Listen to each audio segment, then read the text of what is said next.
Almost everything. Everything you need to know. Hello நண்பா, உங்களோட அடுத்த 10 to 15 நிமிஷம் டைம் எனக்கு கொடுங்க. ஏன்னா நீங்க கொடுக்க போற இந்த டைம் உங்களுக்கு அட்லீஸ்ட் ஒரு வருஷத்தையாச்சும் சேவ் பண்ணி கொடுக்க போகுது. ஏன்னா இந்த காலத்துல நம்ம ஈஸியா டிஸ்ட்ராக்ட் ஆயிடுறோம். நம்ம டைமுக்கு வேல்யூ கொடுக்க மாட்டோம். எது நம்ம வாழ்க்கைக்கு முக்கியமா தேவையோ அதுல போக்கஸ் பண்ண மாட்டோம். நம்ம கொஞ்சம் ரிலேட்டிவா எங்கா இருக்கிறதுனால நமக்கு அன்லிமிட்டெட் டைம் இருக்கிறதா நினைச்சிட்டு இருக்கோம். ஒரு 20 வயசு பையன் கிட்ட போய் உனக்கு வாழ்க்கையில டைமே இல்ல, லைஃப் நீ எதிர்பார்க்கறதுக்குள்ள டக்குன்னு பாஸ் ஆகி போயிடும்னு நீங்க சொன்னீங்கன்னா அதெல்லாம் கிடையாது, எனக்கு நிறைய டைம் இருக்கு அப்படின்னு நிறைய பேர் நினைப்பாங்க. ஆனா நம்ம லைஃப் எக்ஸ்பெக்டன்சி 70ன்னு கன்சிடர் பண்ணா இந்த மிடில் ஏஜ் குரூப்பா கன்சிடர் பண்ற 35 to 40 ஏஜ் மக்கள் கிட்ட போய் உங்களுக்கு நிறைய டைம் இருக்கான்னு கேட்டு பாருங்களேன். ஒரு ஹெல்தியான லைஃப் ஸ்டைலோட இருந்தாங்கன்னா அவங்களோட லைஃப் டைம்ல அப்ராக்சிமேட்டா பேலன்ஸ் 50% இருந்தாலும் அவங்க கிட்ட இருந்து வர பதில் எல்லாம் நோட்டீஸ் பண்ணுங்களேன். நேத்து தான் ஸ்கூல் படிச்ச மாதிரி இருக்கு, அதுக்குள்ள நமக்கு இவ்வளவு வயசு ஆயிடுச்சா, எப்படி டைம் போச்சுன்னே தெரியல. இந்த மாதிரி ரெஸ்பான்சஸ் தான் அவங்க கிட்ட இருந்து வரும். ஏன்னா அவங்களுக்கு இருக்கிற ரெஸ்பான்சிபிலிட்டிஸ்ல இந்த பூமியில லைஃப்னு அவங்களுக்கு கிடைச்ச சப்ஸ்கிரிப்ஷன் டைம் ரொம்ப கம்மியா இருக்குன்னு ரியலைஸ் பண்ணிடுவாங்க. ஏன்னா அடல்ட் லைஃப்ல அவங்களோட டைம் அவங்கள்தான் இருக்காது.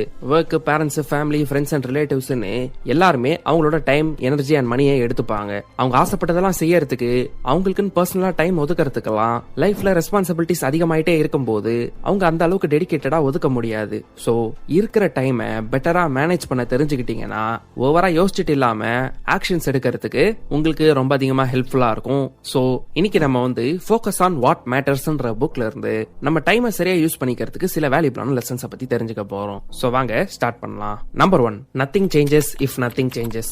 எதுவும் மாறலனா எதுவுமே மாறாது. நம்ம பண்ற விஷயங்களை திரும்ப திரும்ப அதே மாதிரி ரிப்பீட் பண்ணிட்டு இருந்தோம்னா வேற ஒரு வித்தியாசமான ரிசல்ட்ஸை எதிர்பார்க்க முடியாது. இது வரைக்கும் என்ன ரிசல்ட்ஸ் கிடைச்சிட்டு இருக்கோ அது மட்டும் தான் கிடைக்கும். ஒரு ஸ்டடியில இருந்து என்ன தெரிய வந்ததுன்னா, ஒரு மனுஷனா நமக்கு ஒரு நாள்லயே 6000க்கு மேல தாட்ஸ் வருமா. ஆனா இந்த தாட்ஸ்ல நெகட்டிவ் தாட்ஸ் தான் அதிகமா இருக்கும். அதுவும் இது எல்லாமே ரிப்பீட்டேட்டிவா இருக்கும். நம்ம கண்ட்ரோல்ல இல்லாத விஷயங்களா இருக்கும். கிரிக்கெட், பாலிடிக்ஸ், உலக லெவல்ல நடக்கிற சில விஷயங்கள்லாம் பத்தி தெரிஞ்சுக்கிறது நல்ல விஷயம் தான். பட் அத பத்தி டிஸ்கஷன்ஸ், ஆர்கியூமெண்ட்ஸ், எக்கச்சக்கமான தேவையில்லாத கான்வர்சேஷன்ஸே பண்ணிக்கிட்டு நிறைய பேர் இருப்பாங்க.